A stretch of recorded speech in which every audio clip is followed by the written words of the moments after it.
हिंदी पत्रकारिता के लगभग 200 साल पूरे हो रहे हैं।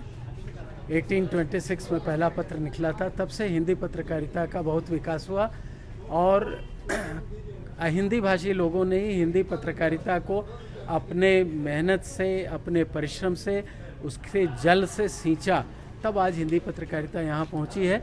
और अब क्षेत्रीय पत्रकारिता के रूप में, एक लिंगुआ फ्रैंका के रूप में, जिसका सबसे बड़ा उदाहरण अरुणाचल है। हम कहते हैं हिंदी को लिंगुआ फ्रैंका बनाना है, जिसको देखना है आके देखे कि अरुणाचल में तो लिंगुआ फ्रैंका अपने आप बनी हुई है हिंदी।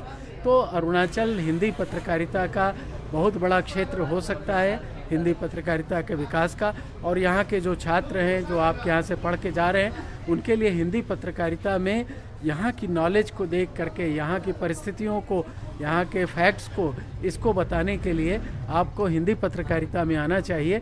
और मुझे लगता है कि यह विभाग हिंदी पत्रकारिता के क्षेत्र में, मैं अभी माननीय कुलपति प्रोफेसर साकेत कुशवाहा जी, जो अपने विषय के, शिक्षा के विश्रुत विद्वान हैं, नोन हैं, उनका पूरा परिवार विद्या के क्षेत्र में काम करता है, एकेडमिक्स के क्षेत्र में, उनके निर्देशन में हिंदी पत्रकारिता में भी अरुणाचल विश्वविद्यालय का योगदान आगे बहुत बढ़ेगा।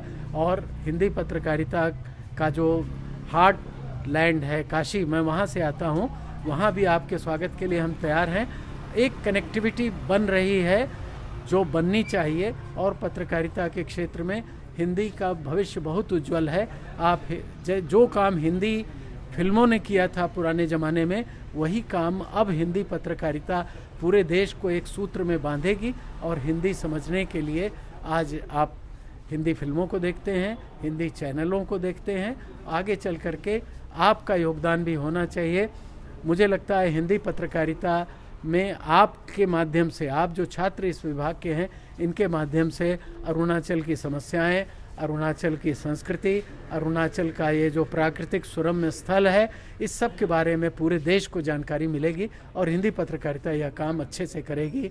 अरुणाचल के प्रति हम सभी हिंदी भाषी, हिंदी सेवी और हिंदी के क्षेत्र में काम करने वाले बहुत कृतज्ञ हैं कि आपके यहाँ शुद्ध हिंदी, अभी आपके कोईजाम जी जो संचालन कर रहे थे, प्रोफेसर कोईजाम, उन्होंने धन्य शब्द कहा, मैं धन्य हो गया इस शब्द को ही सुन करके। बहुत बहुत धन्यवाद।